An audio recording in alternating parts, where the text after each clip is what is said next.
Так, все, появляемся потихонечку, возвращаемся к жизни. Попробуем так.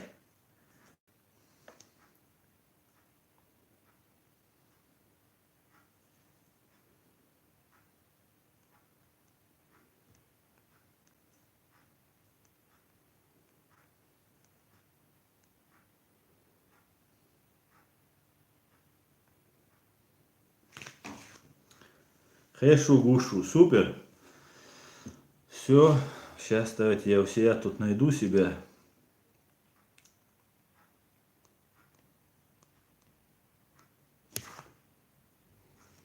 Ну, меня тут меня нет.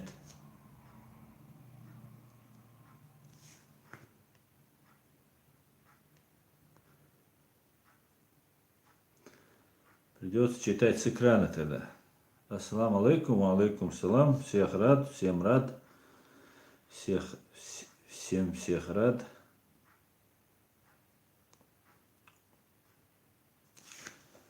Так, давайте так. Нет, я сейчас тут вроде не зависаю. Ассаламу алейкум, алейкум салам. Все, Боб, я шу, связь, поехали, Дион. И с вами снова Дикий Десантник, бячуны. Так, ну за то, что им очень не хотелось нас увидеть, что было нападение с названием нападение на кадыровцев, мы этот стрим мы посвящаем Путин террорист. Назовем все своими именами.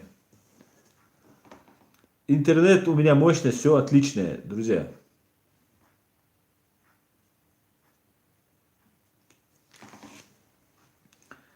У меня с интернетом все хорошо, никогда никаких проблем не бывает, кроме когда начинается стрим. Вот я не знаю, что еще можно по этому поводу сказать. Так что все будет хорошо. Так, Путин террорист, все отлично. Так, нашел. Стрим Путин террорист. Нашел. Отлично. Так, Рамазан Ильясович. Аслан, разве это прилично смеяться над Асхабом? Я не над Асхабом смеюсь. Я боюсь от его вот этого выражения. Асхабов сидит, он влип по полной, надо было валить ему сразу. Я не с него смеюсь. Просто это у него такое было выражение. И с нами снова я, Дикий Десантник, я его всегда смотрел. И думаю, вот он, что он делает, сейчас загремит. И вообще без проблем загремит. Он, нет, я там за правду.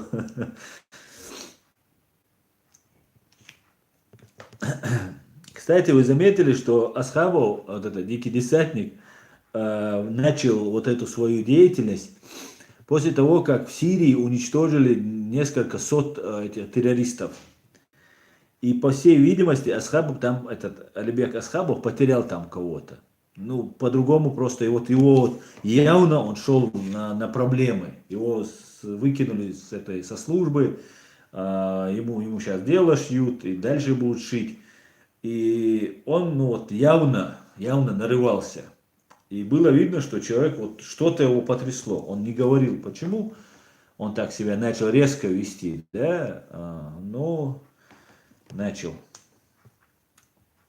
Поэтому я ему думаю, что у него возникли проблемы, ну, он начал свою деятельность, вот эту активную, когда у него кто-то погиб.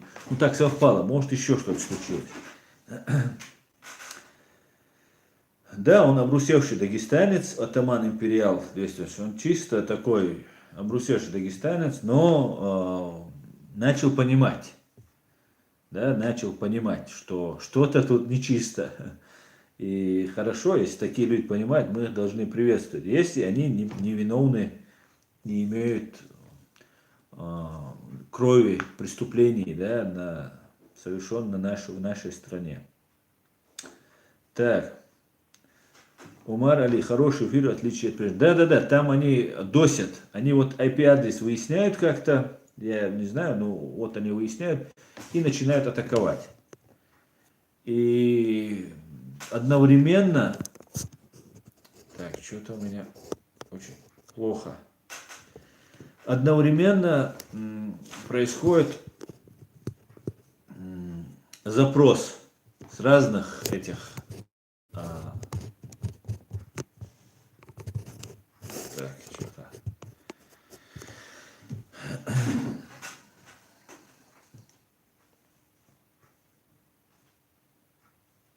Да, Рамазан Ильясович, но из него получится отличный гражданин Кавказа, просто надо было с ним поговорить и просветить. Конечно, да, конечно. Мы не должны своих бросать, да, мы должны всячески настраиваться и как-то к этому прийти.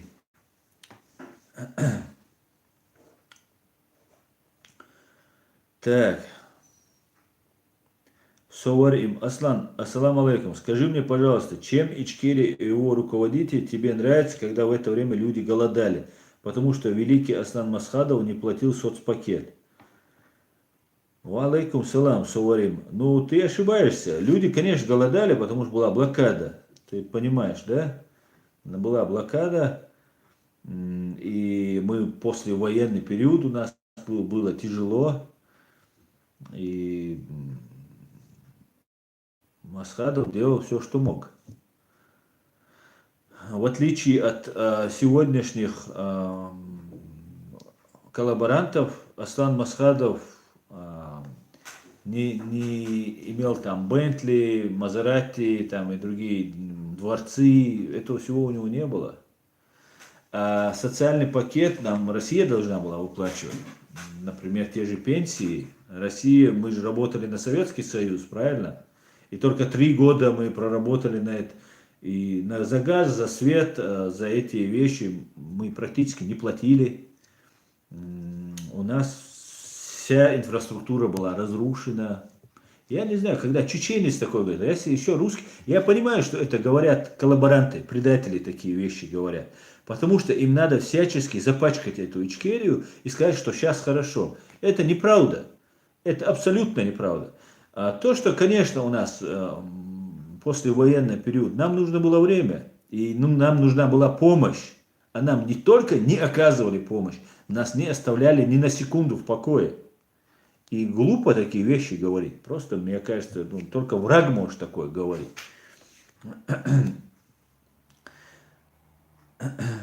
Так.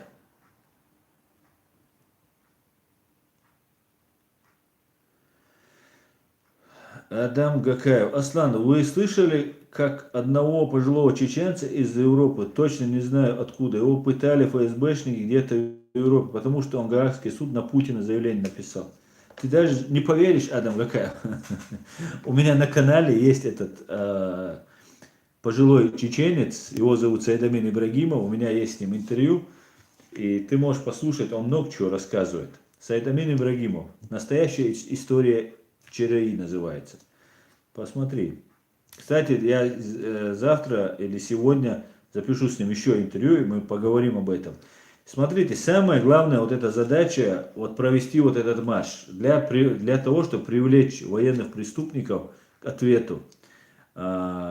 И для России это очень, не для России это спасение, для русского народа, настоящего, свободного русского народа, это спасение, если мы вот этого Путина привлечем. Мы когда воевали против вот этой бандитской, вот этой мафии, которая сидит в Кремле, русским надо было нам помогать, и тогда бы было бы намного лучше сейчас положение самих русских. Так вот, это очень плохо для путинского режима, для вот этой банды.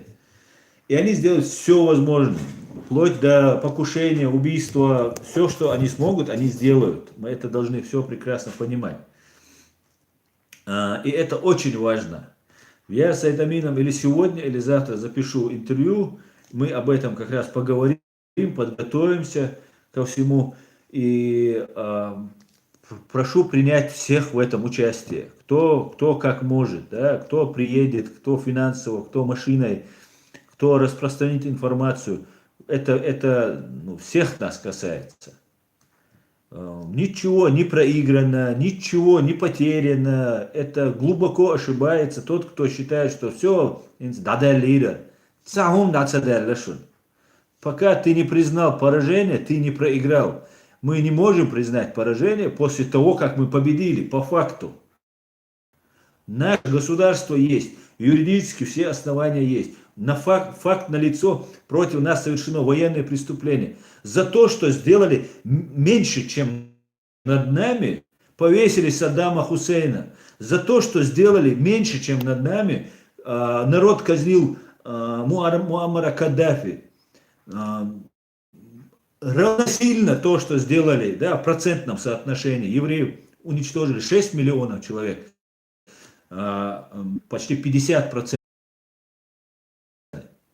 Мы можем это сделать, понимаете? Мы это сделаем. Это я буду, Сайдамин будет, или нас они ликвидируют, и кто-то другой будет. Это абсолютно все легально и законно, это все будет сделано. Да, мулла. Не актами, ничем угодно. И запугать тем более это нельзя. Понимаете? Все должны принять участие. Все, конец России настал. Год это будет, в этом году это будет, через год это будет, через 2 это будет, через 3 это будет. Конец, все, хирячун России. Дал мукла, Россия, мы должны подготовиться к этому.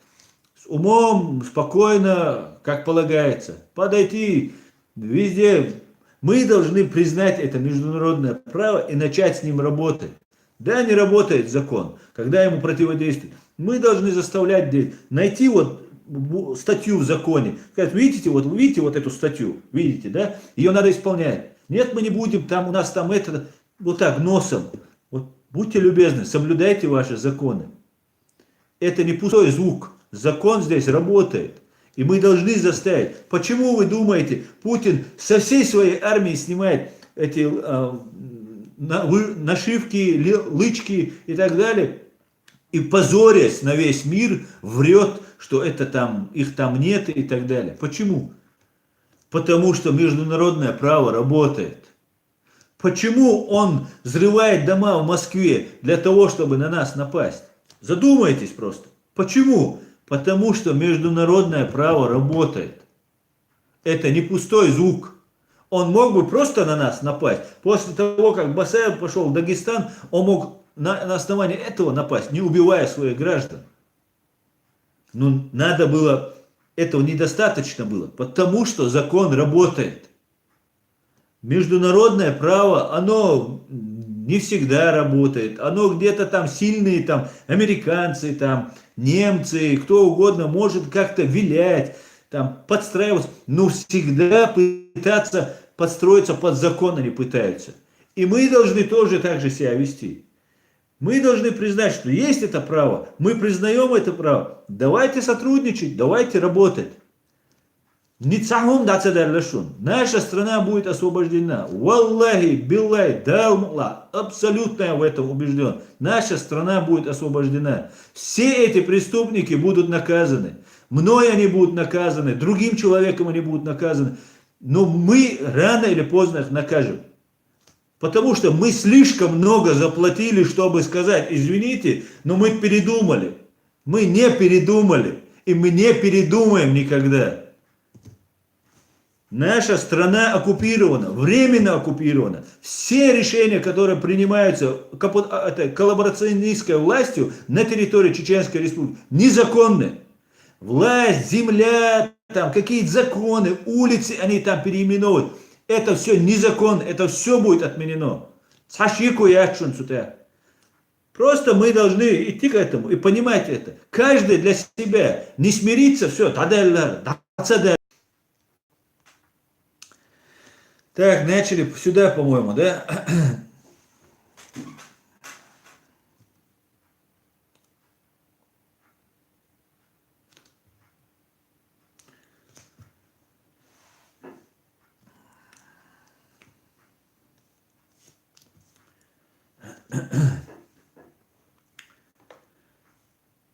Так, сбили, да? Пошла связь. Так что вот такие вот дела, господа. У меня зависло тут.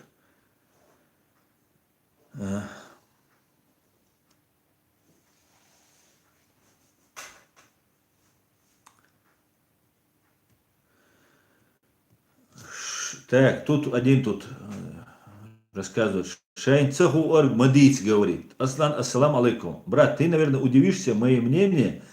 По мне так в Чечне больше демократии, чем в любом месте в мире. Поверь мне, я вырос в Европе и дома как 4 года уже, и я более свободен в Чечне.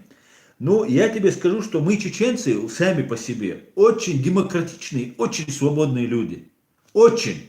Вот нам противопоставили эту демократию, говорят, что вот мы не демократичны. Мы самые демократичные. Попробует любого чеченца, не спроси мнения. Попробуй его. Мы самые-самые демократичные люди, мы самые свободные люди. Но ты сейчас говоришь, у тебя там лучше, да, свобода есть. Давай так. Можно ли выйти и сказать, что Путин убийца и убивал нас, народ? Можешь ты так сказать? Ну, просто Кадыров скажи. Назови факты. Ты можешь пойти в суд и обвинить любого сотрудника, да, который убивал чеченцев. Я тебе десятки сейчас фамилий на память назову этих начальников РОВД и других. Ты можешь на него пойти и подать в суд? Прийти и заявление сказать. А? Можешь? Не можешь. А тут ты можешь. Тут ты можешь выйти и сказать об этом. Тут ты можешь собрать людей. Да, немцам и европейцам наша проблема не важна. Мы должны найти некоторых немцев среди этого общества, среди европейцев, которые нам будут помогать и будут нашу проблему воспринимать как свою. Но если бы мы жили бы, если бы над немцами совершили бы этот же геноцид, то тут в Германии немцы вышли бы 10 миллионов человек. Если бы мы были бы в свободном чеченском обществе, и мы жили бы в Чечне, то мы вышли бы 1 миллион человек, или 500 тысяч, или там 1 миллион, 800 тысяч мы вышли бы в Чечне. Потому что это нас касается, нам это больно. Понимаешь? Вот это и есть свобода. Ты мне сказки не рассказывай, что ты вырос в Европе и в Чечне более свободен. Нет. Да, здесь есть закон. Извините, после 10 кричать нельзя. Там, и это закон. А мы, чеченцы, привыкли, что наши законы мы соблюдаем. Задумайтесь, наши, вот нас называют адаты, наши адаты, это и есть наши законы. Они просто, так как мы находимся в оккупации, мы не можем их написать и сохранить. И обучать этому детей, обучать школа, университета. Мы не можем это преподавать, потому что нам другие законы навязывают. Нам оккупант русский навязывает свои законы. Так вот, если у нас есть свои законы, мы соблюдаем свои законы. Как мы соблюдаем их? Очень строго мы соблюдаем. Даже, может быть, строже, чем немцы, мы соблюдаем свои законы. Мы не соблюдаем русские законы, потому что они оккупационные, они вражеские. И у нас нету такого культуры, в семье ты говоришь, вот ты должен соблюдать там закон, ты не должен там никогда там заниматься там казнократством. Казна-то вражеская. Как ты можешь своему ребенку говорить, не кради? Во-первых, крадут все, а во-вторых, она вражеская. Вот в каком мы состоянии находились все эти десятилетия и века.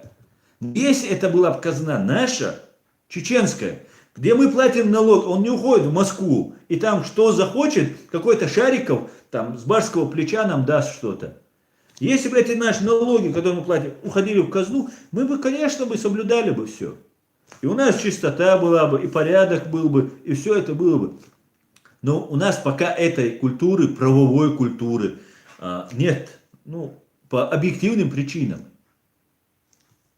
Вот, мы соблюдаем закон лучше, чем эти немцы. Ну, может быть, как они. Потому что немцы очень его соблюдают, этот закон. Я просто мечтаю, что мы когда-то начали вот так соблюдать у себя в нашей стране закон. И дай Аллах, так будет. И они не кичат, что они крест достают, я самый верный христианин, я врать нельзя там. Они не этого не говорят, они просто не врут. Они просто не крадут. Они без билета в автобусе не приедут. Хотя здесь в метро открыто заходишь. Не надо как в Москве там турникеты стоят. Можешь спокойно зайти. Могут проверяющие тебя поймать, конечно. Но так ты можешь ходить без билета. Вот какая ситуация.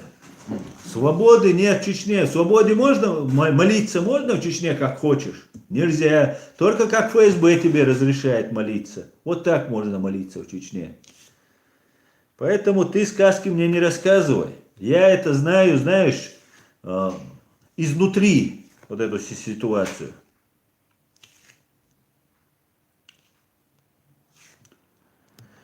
Так.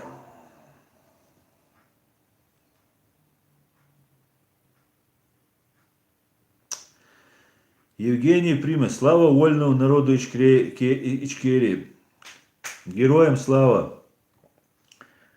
Так, мистер Старк. Ассаламу алейкум, Асан. Нам наладить инфраструктуру, как в Европе. Нам, мистер Старк, нам просто все надо. Мы сейчас стоим перед такой дилеммой, что потом, вот как деоккупация происходит, этот процесс, мы должны быть готовы. Мы должны подготовить, у нас должно быть гражданское общество, уважительное друг к другу, без всяких эго, согорвуй, совуй, все делаем на работу. Но всегда, конечно же, мы должны строго следить, чтобы не было вот агентуры среди нас. Агентуры, которые нам будут засылать.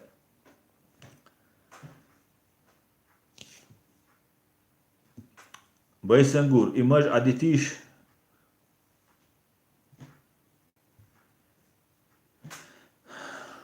Да, мажить. Я такие вещи говорю. Вона що надо, да вообще, що мажить. Аж дичу ломи, аж дичу, мажи, вона що надо, да. Берсегу, мажить, что уж, да, цер. Шай, ой, ластовок. А таиш, му эльду, маж. Маж, кадыры, юк маж. А поппи, юк маж. Утадырля шо, мажол, маж. И тишься, маж. Я цар ечну шейна. Ну вообще.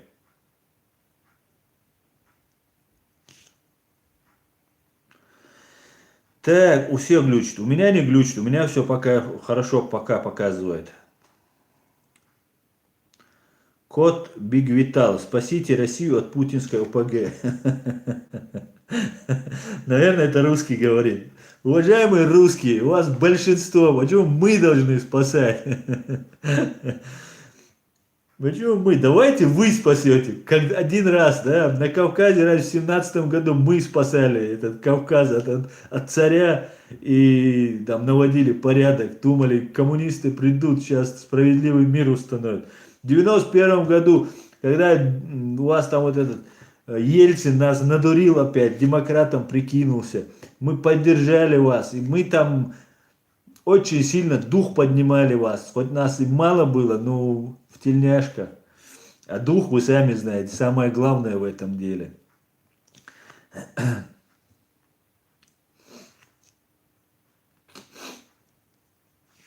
Поэтому давайте вы сами, господа. Аладдин Восточный. Аслан, еще одна кремлевская марионетка подала в отставку. Евкуров. Народ ликует там. Это же будет и повсеместно, иншаллах. Я не вижу вообще ничего того, что... Ну, сейчас им пришлют Иванова. И что они будут делать? Вот что? Ну, какая разница? Это преступник. Преступник присылает преступника. Какая разница, кто там будет? Евкуров у него фамилия, другая будет фамилия. Вот кланы в Ингушетии, которые вывели этот народ и пытались раскачать. Да, кстати говоря, по поводу вот этой границы. У меня есть по этому поводу свое мнение. Вот они начали раскачивать эту ситуацию, и я вам объясню почему. Почему проходит вот в Дагестане вот это, ну, 5-6 дагестанцев пошли и вырвали этот знак, что вот мы тут не простим. Я не знаю, кто их надоумил на это. Кто-то снимал, что вот протесты. Потом какие-то 200-300 машин приехали. Потом там это разобрались. Они людей убивают там. Вот тот, кто этот вытащил, вот этот как его, знак в Дагестане, если бы они его обвинили бы, он террорист, и убили бы там 2-3 человек, сожгли бы, все. Ни один человек никогда бы не выдернул бы больше вот этот значок. Ну надо собрать там, приехало там 20 машин, что ли, 200 машин приехало из Чечни, там раздувают. Для чего это делается? И с Ингушетией тот же самый вопрос был. Для чего это делать? Я считаю, что прекрасно понимая, что первое, что начнет, как только власть сейчас, волнения в России начнутся, а они начнутся, как только это все начнется, первые, кто заявят о своих правах, это будут кавказцы. Ингуши, чеченцы, дагестанцы, кабардинцы, карачайцы, все будут заявлять о своих правах, потому что ущемлены все очень сильно. В том числе там даже те, кто находится в составе России, они ущемлены тем, что они не имеют права. Раньше же можно было выбирать, а уж выбирали и так далее.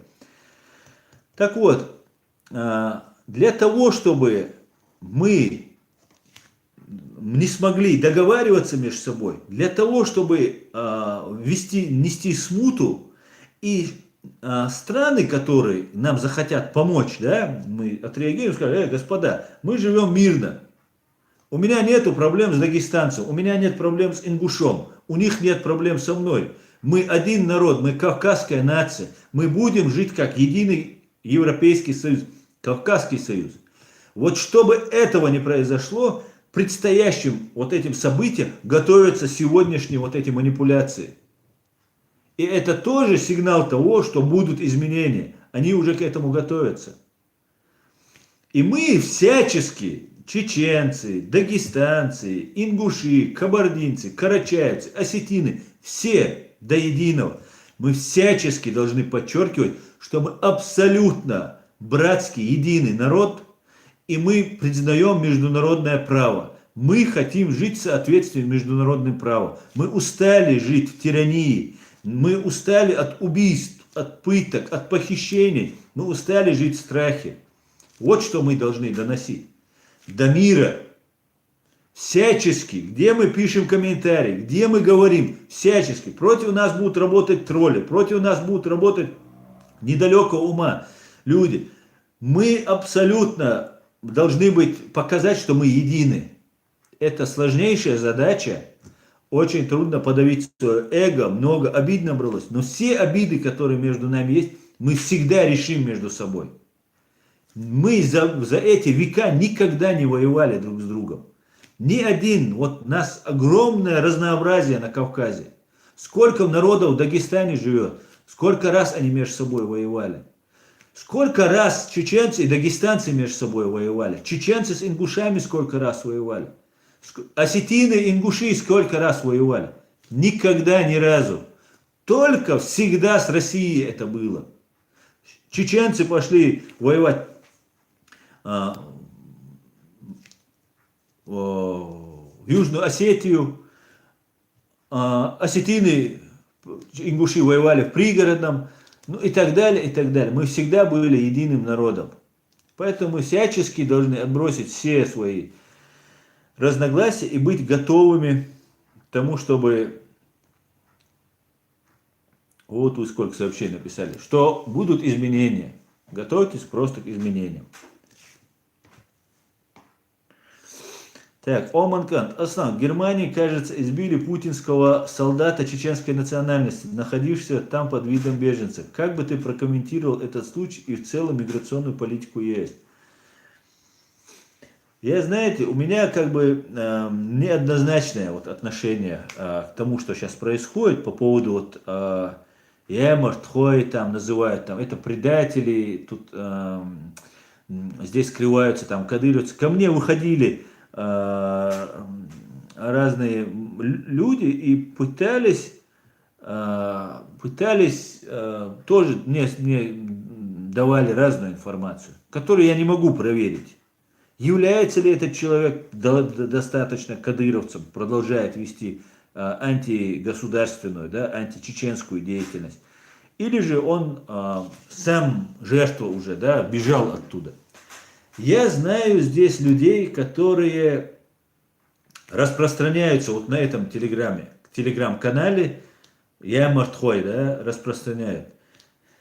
Я прошу, во-первых, соблюдать всегда закон, во-вторых, не поддаваться на провокации. Может быть, сейчас будут провокации, сейчас будут закидывать нам разных кадыровцев, которые сейчас здесь скрываются, там, здесь какой-то вред наносят. Здесь кадыровцы, здесь в Германии открыто ходят. Это Тимур Дугазаев, с ним другие вот эти там пончики. Они открыто ходят, фото есть, никто не скрывает. Зачем какого-то там, этот человек, которого сейчас побили, он без ноги, по-моему, если это он.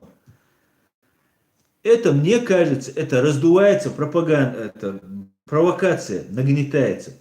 Во-первых, должны соблюдать закон не на словах, а на деле. Не когда нам удобно соблюдать, а когда неудобно не соблюдать. Нет, закон надо соблюдать, это надо четко выяснить. Мы здесь попросили помощь, и поэтому мы должны четко соблюдать закон. Мы подписали соглашение, что мы будем соблюдать закон.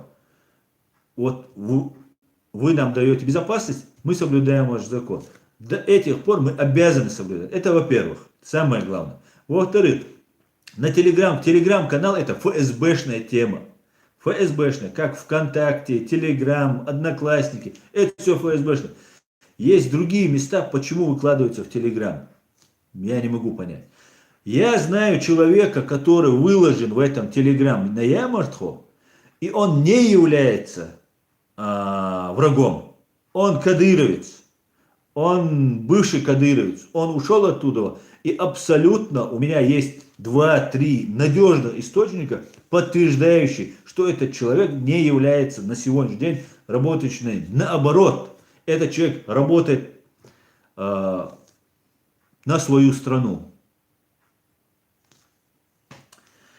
Тогда возникает вопрос, почему это делается сегодня? Мне, например, присылали, я не стал это распространять. Может быть, этому каналу, телеграм-каналу Ямартхо присылают эту информацию. Говорят, вот мы тут надежный источник, это кадыровец, там туда-сюда. Этих кадыровец огромное количество. Какой-то человек на этом канале объявился и говорит, что я там убивал там этих, я там племянник Гази Магомадова, вот этого командира ОМОН российского. Так вот, этот человек, его установить не удалось. Это тоже 100%. Я сразу подумал, как человек выдает информацию, материт, и потом выкладывает фото свое, видео. Это же, ну такие идиотов нет.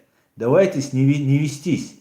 Господа, сейчас мы начнем защищать свои права, а другие начнут избивать людей, которые когда-то были кадыровцами. Подождите.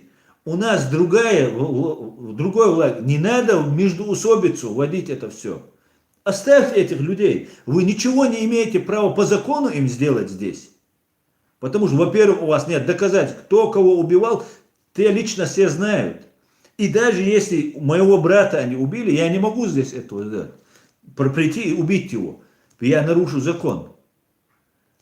Ну, потом, по решению суда, потом мы это сделаем. У нас совсем другая задача. Во-первых, здесь создать гражданское общество, и чтобы нас не депортировали. Безногого человека, если это он, да, я опять же могу ошибаться, избили, и я понимаю этих людей. Это злость, ненависть, которую они на нас выплеснули, она в нас есть, и она кипит. Я это все понимаю. Но давайте соблюдать закон. Раз, не поддаваться на провокации. Сейчас все митинги, которые мы проводим, можно просто 2-3 вот этими избиениями потерять просто. Вот все, что мы сделали, может уйти в песок. Хотя, конечно, это не уйдет в песок, мы будем добиваться дальше. Мы ни в коем случае сейчас не должны поддаваться этим провокациям. Хотя, опять же, я понимаю все чувства тех, кто очень зол на них. У кого убили брата, кого пытали, как они пытали, что они делают. Мы все прекрасно знаем. Но сейчас вот эти Ямартхо нам закидывают. Это вред. Враг Кремль, враг ФСБ. Другого врага мы пока не видим. У нас не должно быть отвлечения. Так, это мелкие сошки, клопообразные. А есть люди, которые реально уже вышли оттуда, реально сожалеют о том, что сделали. И нам помогают здесь.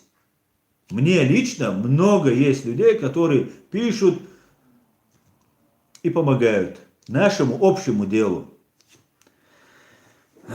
Так что, господа, давайте думать, давайте аккуратненько все делать. И ни в коем случае не нарушать закон.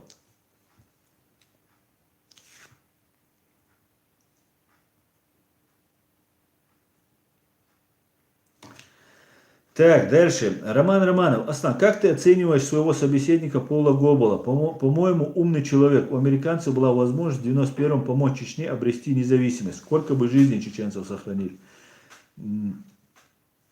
Да, Роман, абсолютно согласен. Ну, во-первых, Пола я оцениваю очень мудрым и очень осведомленным человеком. Это человек, например, один из основоположников независимости стран Балтии, Литвы, Эстонии, Латвии. Да, он очень много для этого сделал.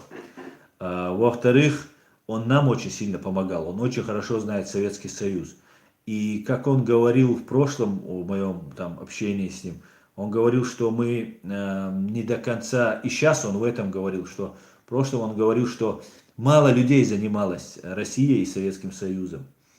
И сейчас он сказал, что из-за невежества они допускали много ошибок. Невежество, непонятность, необразованность, неосведомленность. Да. Им пришли, коммунисты распались, и пришли демократы русские, да, сейчас как Каспаров, или там ему подобные люди. И говорят, мы демократы. Это такие же конформисты, такие же имперцы. И эти люди пришли и сказали, вот мы за демократию. И европейцы подумали, ну хорошо, давайте. Он говорит, 15 стран нам пришлось иметь дело, 15 государствами. И тут еще Чечня. И Россия говорит, оставьте нам эту Чечню, и мы там как-то решим. И все равно нам помогали. Когда мы соблюдали международное право, нам обязаны были соблюдать. Да, нам говорят, если что, чем-то не помогли, мы говорим, да, все, нет международного права, плевал. Нет, оно есть, и мы должны его соблюдать. Оно во всем мире уважается и соблюдается. Другого нет, пока. Пока другого в мире нет, и нам надо его придерживаться. И вот они из-за невежества, из-за своих каких-то приходит, например, Джордж Буш, например, да, приглашает Шаманова к себе в кабинет. А у него звезда героя. Звезда героя, она на нашей крови. Лично на чеченской крови она сделана, эта звезда. Другой у него нет. Он нигде не воевал. Он только бомбил чеченцев. Вырезал, пытал, убивал. Вот этот Шаманов. И какие-то получают плюсы, да, с этого. Какие-то там свои дела. Они в Афганистане воевали, потом Саддама Хусейна в Ираке свергали. Свои дела они на Ближнем Востоке, там, в арабском мире, там какие дела налаживали. Вместе с Саудовской Аравией, там, с другими арабскими странами они Саддама Хусейна свергали. Ну и, конечно, им нужны были русские, чтобы тоже помогали, потому что у русских были связи в арабском мире, чтобы там не сильно заступались, чтобы информацию давали, ну и так далее, и так далее. И мы оказались неинтересны, недостаточно интересными. Но на этом жизнь не заканчивается. Мы надо продолжать дальше. Мы же не можем остаться в оккупации все время. И Пол Гоббл правильно сказал, надо готовиться. В 20-х годах это произойдет. 20-й год через полгода наступает. В 20-х годах. Это десятилетие, оно будет определяющим. Через год это будет, через 2 будет. Но Пол, он говорит сам, мы не знаем, что произойдет в будущем. Но то, что неизбежно развал России, это однозначно. На России, на путинском режиме столько преступлений, что больше рукопожатным он быть не может. Если путинский режим становится рукопожатным, весь этот мир и тот, кто протягивает ему руку, тот становится нерукопожатным. Они уже сказали А, они должны сказать Б, В, Г, Д, Е и признать. И мы должны этому способствовать. Мы, которые на нас испытают. Если мы будем молчать, конечно, Украина должна это сказать, Грузия это должна сказать. Все должны сказать об этом. А мы в первую очередь, потому что на нас становился этот режим, кровавый путинский режим. На нас сделано огромное преступление. Ни на ком больше не сделано такого преступления. Даже в Сирии столько не убито, не запытано, как у нас это сделано. Хотя в Сирии тоже они вытворяют ужас что. Поэтому, конечно же, и были наши ошибки, надо признавать. Мы тоже сказали, что вот мы не признаем международное право, мы пойдем таким путем, мы пойдем сяким путем. Духовщдарх, да, дичь, Эрендор. Ну, было, что было, то было. Продолжаем дальше, признавая свои ошибки, конечно, тоже.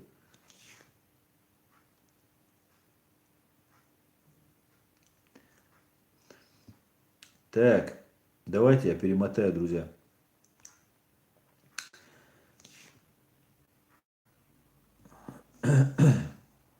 Хаджана Средин. Тот, кто живет в европейских странах и не придерживается законов этих стран, я считаю, является провокатором. Трудно спорить, если честно. Трудно. Так.